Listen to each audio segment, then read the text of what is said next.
వీడియోని జనసేన అధినేత పవన్ కళ్యాణ్ గారి దగ్గరికి డిప్యూటీ సీఎం ఆఫ్ ఆంధ్రప్రదేశ్ తన దగ్గరికి తీసుకెళ్ళండి, స్పందించేలా చేయండి.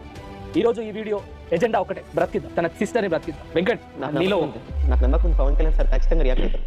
మన ఆలోచన ఈ రోజు రోజు రోజుకు మరణిస్తూ ఉంటే తన తమ్ముడు తన కళ్ళ ముందు చూస్తూ అయ్యో నా అక్క ఇలా అవుతుంది, ఎన్ని పుస్తకాలు ఉన్నాయి నా ఇంట్లో, ఇవన్నీ చదివి నా అక్క ఐఏఎస్ అవుతుందేమో, కలెక్టర్ అవుతుందేమో, 1000 కళ్ళతో ఎదురు చూస్తున్న తన తమ్ముడి ఆశయం కనుమరుగైపోతున్నారు. ఈ వీడియోని నేను సబ్స్క్రైబ్ చేసుకోమని అడగట్లేదు ప్రజలారా, వీడియోని షేర్ చేయమని అడుగుతున్నా. నాకు లైక్స్ వద్దు, కామెంట్స్ వద్దు, సబ్స్క్రిప్షన్ వద్దు. ఇది పవన్ కళ్యాణ్ గారి వరకు చేరేలా షేర్ చేయమని అడుగుతున్నాను.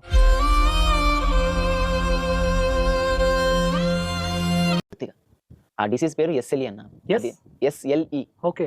అది సిస్టమాటిక్ లూపస్ ఎరిథోటమస్ అని మన రోగ నిరోధక శక్తిపై పూర్తిగా దాడి చేస్తుంది. అలా దాడి చేయడం వల్ల తను ఎటువంటి కదలికలు కానీ, కీళ్ళ నొప్పులు కానీ, జ్వరం కానీ పూర్తిగా వచ్చేసి తనకు మంచానికి పరిమితం అయ్యేది. కానీ ఎస్ఎల్ఈ డిసీజ్ అనేది కనిపెట్టడం కూడా చాలా రేర్ అన్న. ఈ డిసీజ్ కనిపెట్టక ముందు తను 3.5 సంవత్సరాలు కష్టపడి తను ఎట్లా వేదన పడిందో ఆ డిసీజ్ తో పోరాడతా